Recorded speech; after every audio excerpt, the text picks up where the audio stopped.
आज का प्रातः क्लास है 30 अगस्त 1968 शुक्रवार।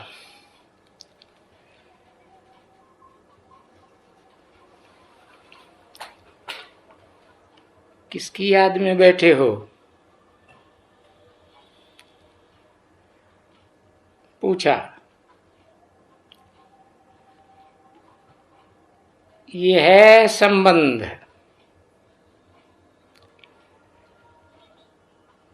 क्योंकि संबंध होता है तभी याद आती है अच्छी। और संबंध किससे होता है? देह के साथ संबंध होता है या आत्मा के साथ संबंध जुड़ता है? देह के साथ संबंध जुड़ता है। तो जिसकी याद में बैठे हो वो देह में है या नहीं है? देह में नहीं है।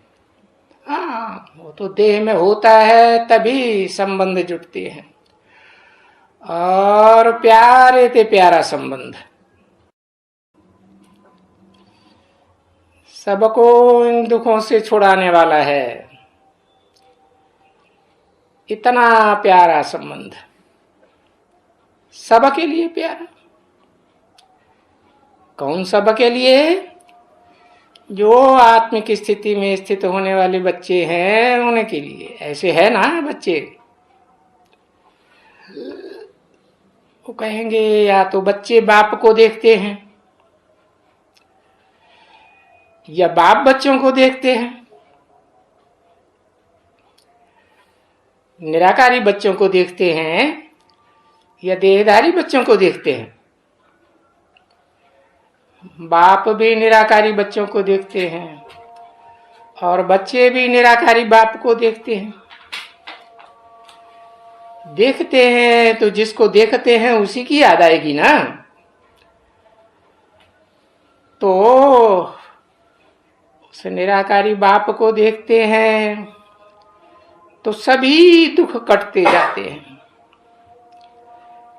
क्योंकि निराकारी बाप में तो कोई दुख दर्द की बात होती ही नहीं, कभी भी नहीं होती। अरे मुकर्रर रथ में प्रवेश करते हैं तो भी दुख दर्द नहीं भासता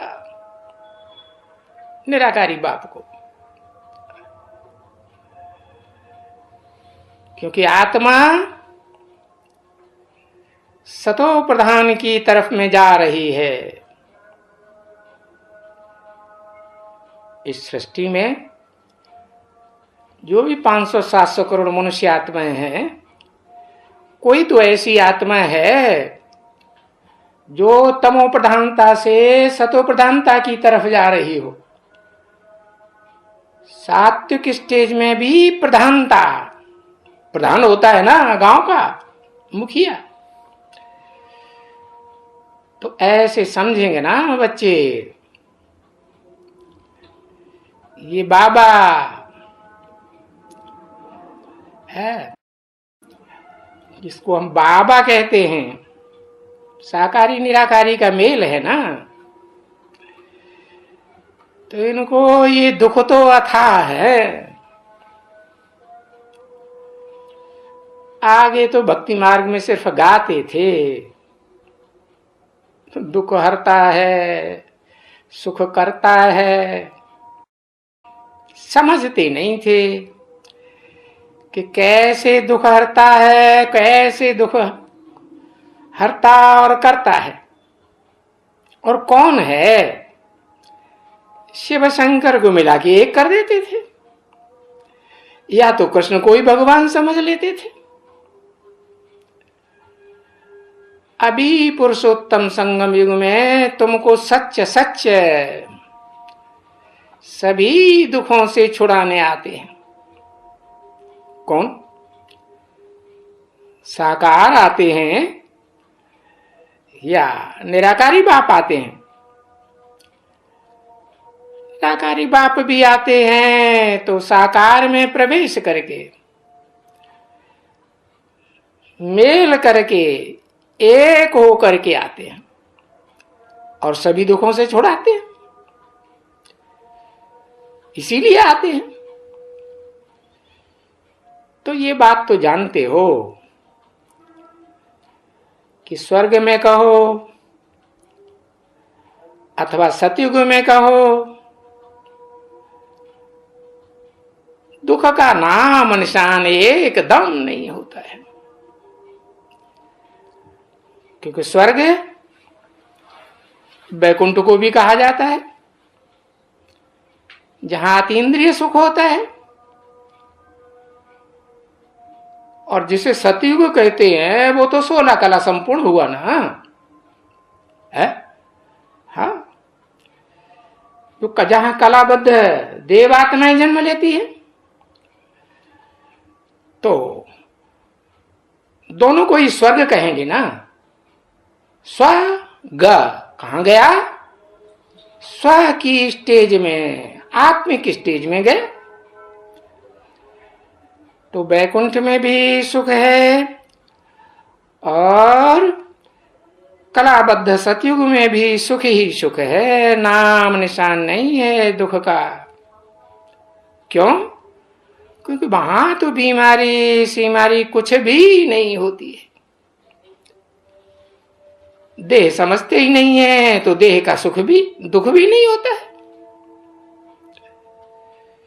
समझते ही हैं अपन को, मैं आत्मा ज्योति बिंदु।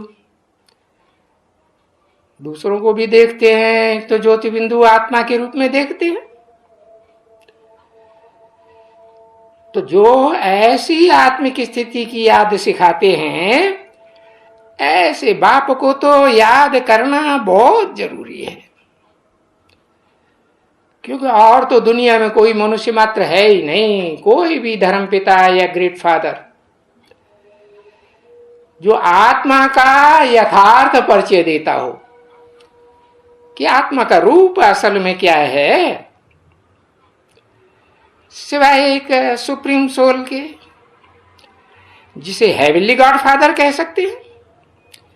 हेवन की स्थापना करने वाला तो नहीं है, लेकिन हेवन की स्थापना करने के लिए रास्ता बताने वाला है। तो रास्ता बताने वाले, श्रीमत देने वाले बाप का जितना प्यार है बच्चों के ऊपर, उतना तो प्यार और किसी मनुष्य मात्र का हो ही नहीं सकता। अब ये तो जानते हो कि वो कौन सा बाप है। बाप तो दुनिया में अनेक होते हैं। ये देह है, लौकिक देह के भी बाप होते हैं जन्म देने वाले। फिर उन बापों का जो और बाप हैं दुनिया में, अनेक प्रकार के धर्म पिताएं हुए, वो भी बाप हुए। और उन धर्म पिताओं का भी बाप, सारी मनुष्य सृष्टि का बाप, जिसे आदम, एडम, आदिदेव, महादेव कहा जाता है। उस बाप की भी बात नहीं है। उसके ऊपर भी कोई बाप है जिसका कोई बाप नहीं। कौन? वो निराकार, जो सदा निराकारी स्टेज में रहता है, कभी साकारी स्टेज में आता ही नहीं। देह में जिसकी बुद्धि कभी धरी ही नहीं रहती। देखो, सारी मनुष्य सृष्टि का बाप है, उसका भी एक जन्म ऐसा आता है कि सारी बुद्धि मन कहां चला जाता है? देह में चला जाता है कि नहीं? अपनी देह में चला जाता, देह के संबंधियों में चला जाता, देह के पदार्थों में चला जाता। तो उसका भी एक ऐसा एवरलास्टिंग बाप जिसका कोई बाप नहीं, उसका तो बच्चे को ऊपर कितना प्यार। तो उस बाप की बात है, बाकी ऐसे नहीं कि बच्चों को समझाया नहीं गया है। समझाया तो गया है। अपन को आत्मा समझो, परमात्मा भी न समझो, आत्माओं के बीच में परम पार्टधारी भी न समझो।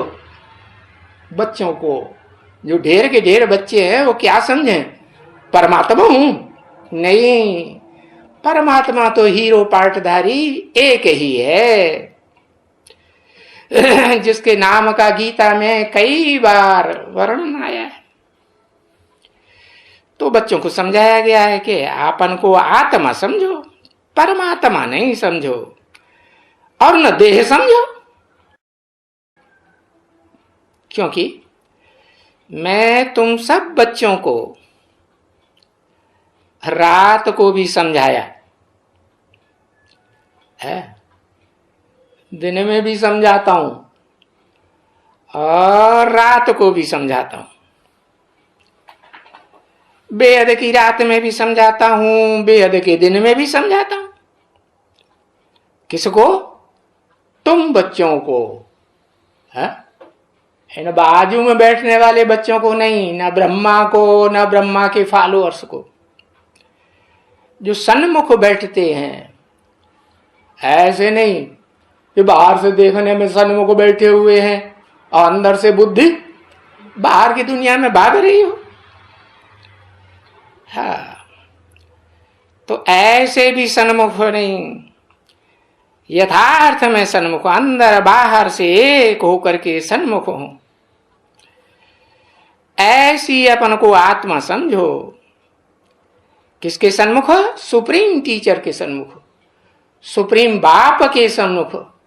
और वही सुप्रीम बाप, वही सुप्रीम टीचर और वही सदगुरु, एक सच्चा गुरु।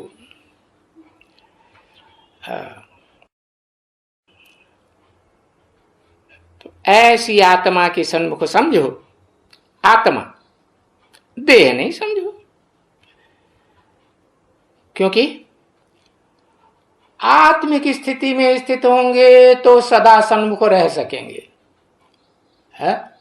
अगर आत्मिक स्थिति से निरंतर में कोई अंतर आया तो जितना भी पुरुषोत्तम संगम युग या संगम युग है, उसमें आदि से अंत तक सन्मुख रह सकेंगे? नहीं रह सकेंगे। क्योंकि कुछ न कुछ देह समझ लिया, देह के संबंधियों में बुद्धि चली गई।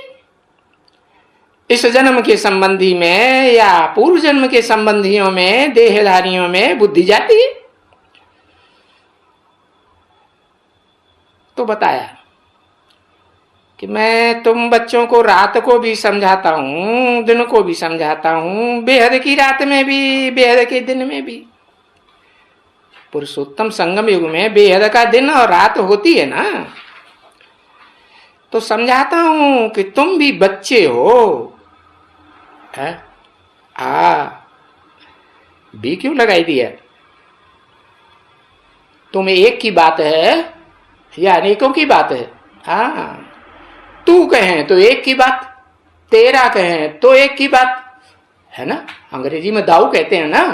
हाँ, तो तुम बच्चे बोला, तुम बच्चों को समझाया कि बच्चे हो, आत्मा हो।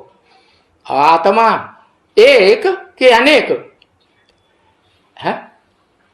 अनेक आत्मा हो। एक आत्मा कहें तो हीरो पार्टधारी हो। तो बताओ, कोई है तो बताए आज की तारीख में। कहेगा कहे मैं हूं। अच्छा, अगर कोई आज की तारीख में कहे कि मैं परमात्मा हूं, आत्माओं के बीच में परम पार्टधारी हीरो हूं, तो हीरे का पार्ट आदि से लेकर अंत तक होता है, ये बीच में शुरू हो जाता है? आदि से अंत तक होता है। तो तुम सभी बच्चे हो, है? आत्मा रूपी बच्चे हो ना, परमात्मा तो नहीं हो। और सारी दुनिया बच्चे हैं। जो अभी 500-700 करोड़ की दुनिया है मनुष्यों की, वो सब आत्मा रूपी बच्चे। तो कितने नंबरवार ध्यान में आएंगे बाप के? बताओ। चाहे वो बेहद का मनुष्य सृष्टि का बाप हो, उसके ध्यान में कितने आएंगे? और चाहे वो आत्माओं का बाप हो, उसके ध्यान में कितने आएंगे? हाँ, जो भी मनुष्य मात्र हैं, आत्मा है, मनुष्य आत्मा है, वो सब दोनों बापों की ध्यान में आवेंगे कि नहीं आवेंगे? भाई, ये जो अच्छी तरह से बाप को याद करते हैं, हाँ, उन 500-700 करोड़ में अभी अंतर है, नंबरवार हैं। कोई मीडियम याद करते हैं, कोई बहुत अच्छी तरह याद करते हैं। तो अच्छी तरह से जो बाप को याद करते हैं, कैसे अच्छी तरह से? जैसे गीता में बोला है, उठते बैठते चलते फिरते, हाँ, खाते पीते, हर तरह से बताया ना। हाँ, तो ऐसे क्यों कहते हैं कि हर कर्म करते, ज्ञानेन्द्रियां हो या कर्म इंद्रियां हो, कर्म इंद्रियों ज्ञान इंद्रियों से ही कर्म किया जाता है ना। तो हर कर्म करते हुए किस लिए कहते हैं मीठे मीठे बच्चों? इसलिए कहते हैं कि तुम्हारा जो पाप का घड़ा भरा हुआ है ना, कर्म इंद्रियों से नहीं भरा है पूर्व जन्म में, और ज्ञान इंद्रियों से भी भरा है कि नहीं? ज्ञान इंद्रियों से भी भरा है। तो जो पाप का घड़ा भरा हुआ है जन्म जन्मांतर से, कब से? 63 जन्मों से तुम्हारे पाप का घड़ा भरा हुआ है। वो तुम घड़ा पाप आत्मा से पुण्य आत्मा बन जाओ। वो घड़ा तुम्हारा पाप का घड़ा फूट जाए और पुण्य आत्मा बन जाओ। पुण्य आत्मा कैसे बनेंगे? कर्म इंद्रियों से, ज्ञान इंद्रियों से अभिविचारी कर्म करेंगे तभी पुण्य आत्मा बनेंगे, कि विचारी कर्म करते रहेंगे तो पुण्य आत्मा बनेंगे। समझा ना? क्योंकि सतो प्रधान जब बन जाते हो, है प्रधान, बाप की तरह एकदम सत्व, सदा सत्व में स्थित होने वाले नहीं। कौन से बाप? जो supreme soul heavenly God Father है, वो तो सदा सत्य है, प्रधानता की बात नहीं। तो तुम जब सतो प्रधान बन जाते हो तो पुण्य आत्मा बन जाते हो और तुम्हारा पाप का घड़ा खत्म, फूट जाता है। पुण्य आत्मा का घड़ा भर जाता है। तो पुण्यात्मा माना देवात्मा, और देवात्मा भी बनना है तो कर्म करना है कर्मेंद्रियों की नहीं? नहीं।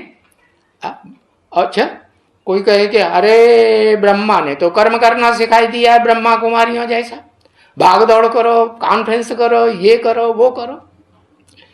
नहीं, पहले देवात्मा बनना है कि परमात्मा बनना है? पहले क्या बनना है? पहले तो मनुष्य से है देवात्मा बनना है ना। देवात्मा माने कलाबद्ध देवात्माओं को कहा जाता है कि कलातीत कहा जाता है। जो कलाओं में बंधे हुए होते हैं उनको देवात्मा कहा जाता है। तो देवात्माओं में क्या अंतर है? देवात्माओं में और कलातीत आत्माओं में क्या अंतर है? कि देवात्माएं जो हैं उनका नाम ही है देवात्मा, देने वाली होती है। कैसी देने वाली? 16 कला संपूर्ण है, तो कलाओं में नहीं बंधती है। जो निष्कलंक है, कलातीत है, उसमें बंध करके रहती है। एक में बंध के रहती है कि अनेक में बंध के रहती है? तो उनको कहा जाता है पुण्यात्मा। तो पुण्यात्मा जब बन जाती हैं तो पुण्य कर्म जमा हो जाते हैं, और पुण्य कर्म ज्ञान इंद्रियों कर्म इंद्रियों से ही किए जाएंगे कि बिना इंद्रियों के किए जाएंगे? ठीक है ना बच्चे? तो अभी ये बात को समझने में डिफिकल्टी तो नहीं रही? कि भाई कर्म करना छोड़ देंगे, याद करेंगे, हैं? सिर्फ मन बुद्धि का काम, मनन चिंतन मंथन करेंगे, ऐसे तो नहीं। हाँ, डिफिकल्टी की बात नहीं, कोई तकलीफ तो है ही नहीं। जानते हो, सभी आत्माएं हैं, जो भी इस दुनिया की 500-700 करोड़ हैं, सब आत्माएं, और सब आत्माओं का इस पुरानी जूती से कनेक्शन जुटा हुआ है, पुराने तन से। और जब तक पुराने तन से कनेक्शन जुटा हुआ है मन बुद्धि का, तो दुख तो बहुत उठाते हैं, क्योंकि दुख तो फिर भी आत्मा को होता है ना। चैतन्य को दुख होगा या जड़ शरीर को दुख होगा?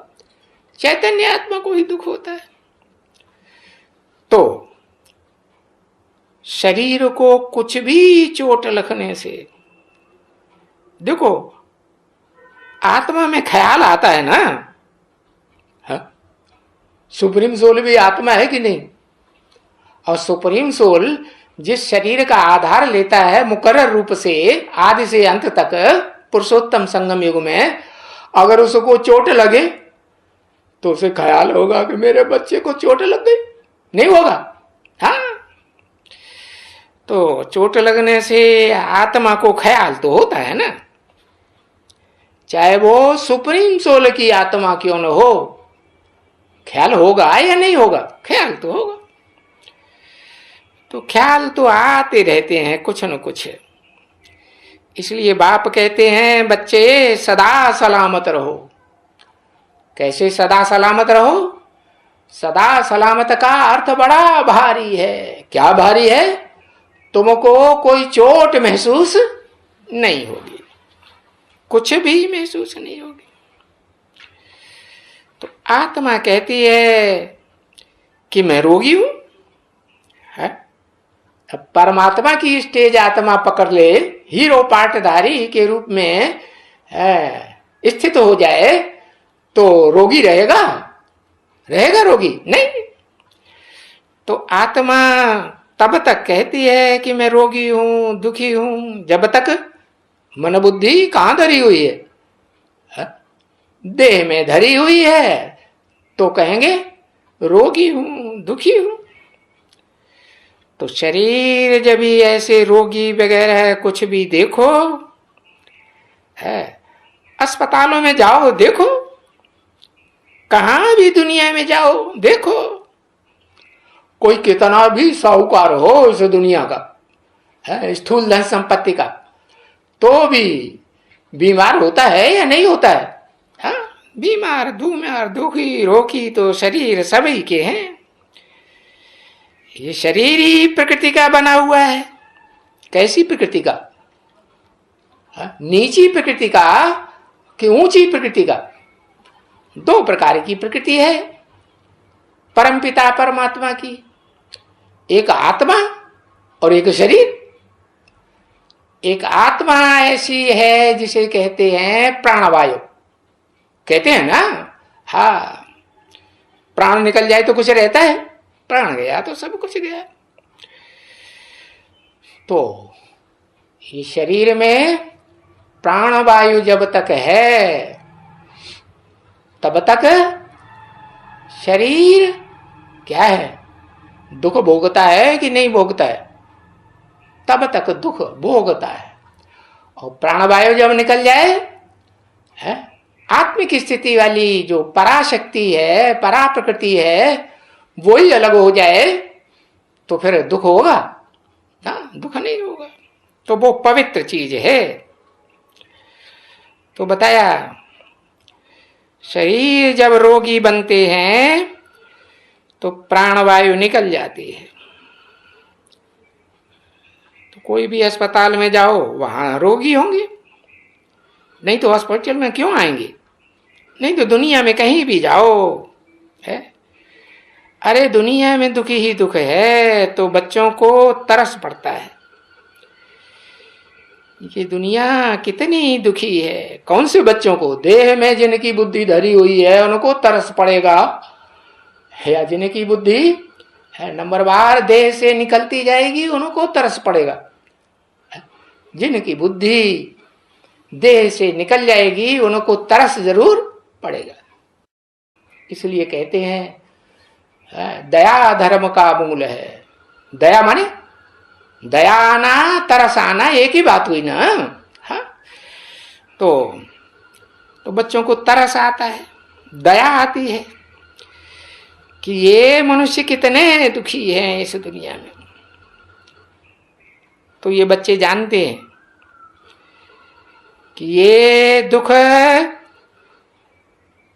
दुखधाम है। ये दुखधाम जब तक है तब तक सुखधाम नहीं हो सकता। सुखधाम है तो दुखधाम नहीं हो सकता। तो क्या करें? अपनी आत्मा का वाइब्रेशन वायुमंडल ही ऐसा बना लें कि उस वायुमंडल में कोई भी दुखी आत्मा आवे तो क्या अनुभव करे? सुख का अनुभव करे। सुखधाम बना ले। आत्मा के वायुमंडल को वाइब्रेशन को सुखधाम बना सकते हैं कि नहीं? कैसे? मन से, मनमानी चाल से, या मन को कंट्रोल करने वाली बुद्धि के आधार पर? बुद्धि के आधार पर। ओम शांति।